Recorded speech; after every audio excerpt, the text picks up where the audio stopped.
Today we have with us Mahindra's TUV300. In Mahindra speak, that's tough utility vehicle. But when you factor in that it's a sub 4 meter SUV, that's a bit of a hard sell, right? But there are reasons why it can be called tough. We'll get into that shortly.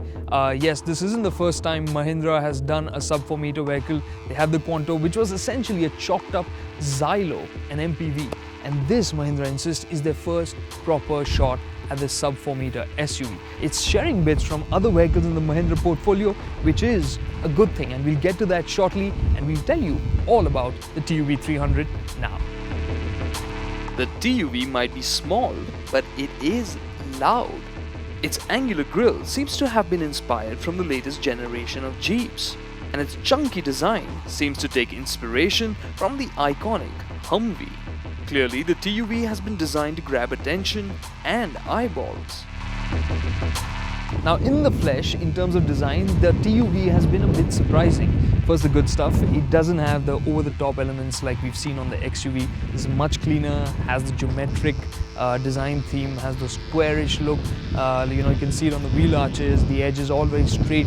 You expected it to look awkward, I certainly did, and it does look awkward, but less than what I would have imagined, because at the end of the day, this is sub 4 meters in terms of length, so it's short, but it's trying to pull off that SUV feel, so it has that bluff look to it, so it ends up being quite tall, and that's what makes it look awkward. So for instance, if the lower edges, the bumpers at the lower sections were blacked out, it would end up looking more balanced in terms of proportions. It would look lighter. Hopefully that's a fix that Mahindra can do, but on the upside, the wheelbase is really long. The chassis, the platform, actually the hydroform chassis is from the Scorpio with fine tweaks to it, so it's got a really long wheelbase, and the wheels have been pushed out right to the edges of the body, and that gives it a lot of room on the inside, should give it a lot of room on the inside, and also gives this tough utility vehicle great approach and departure angles. Yes, the TUV is a tough little machine, and at 190mm, its ground clearance is 10mm more than the Scorpio. It is also 150 kilograms lighter than the Scorpio. But when you compare it to other compact SUVs like the Renault Duster and the Ford EcoSport, the TUV300 falls short in terms of ground clearance and also turns out to be significantly heavier by as much as 300 kilograms. Now, the TUV is different from other compact SUVs. We told you earlier it's got a body on frame construction, and the other reason is, well, as you can see here, it's got a third row of seats. We've got jump seats here, which are fairly decent for somebody like me who's not very tall. I'm 5'6". Could manage with a co-passenger, but on my own, it's nice. I can just stretch out. It's quite comfy. The downside to it is that there are no seat belts here to speak of, so I'm a little uncomfortable with that. But when it comes to luggage space, flip both the seats up and you'd be able to get 2 large bags in here.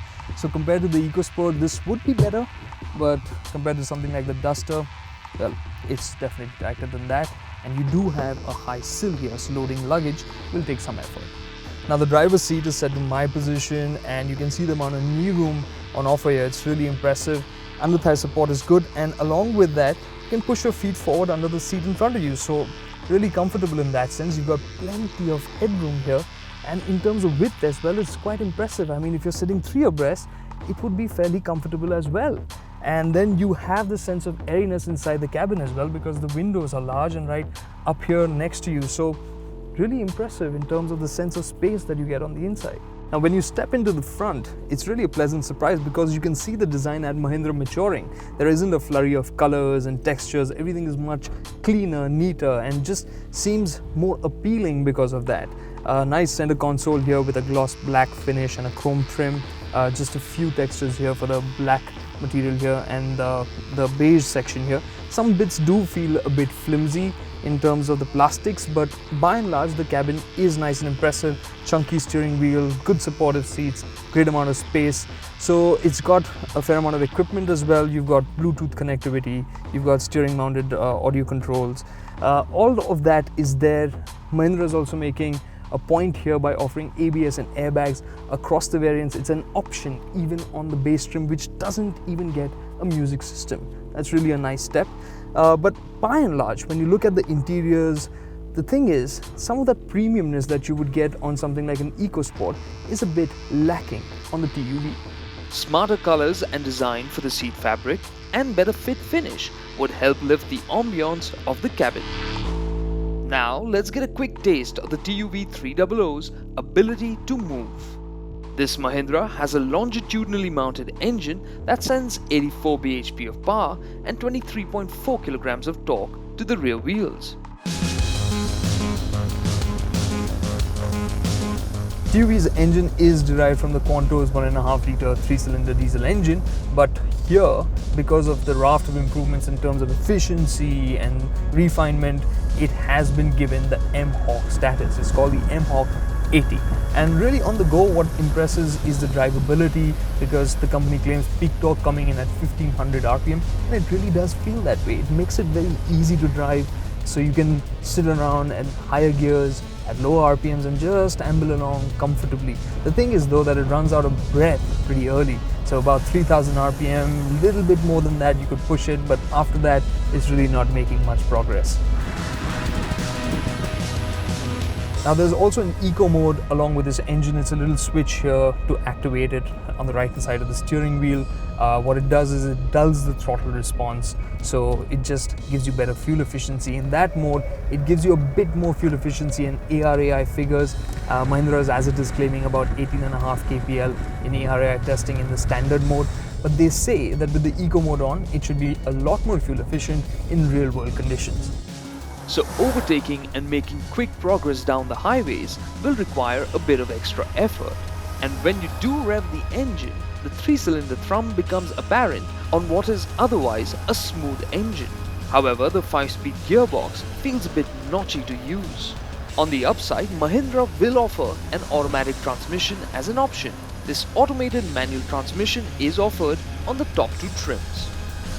Now the TUV suspension setup has been fine-tuned by a company called Cayman from the US. Earlier Mahindras have been tuned by Lotus of UK.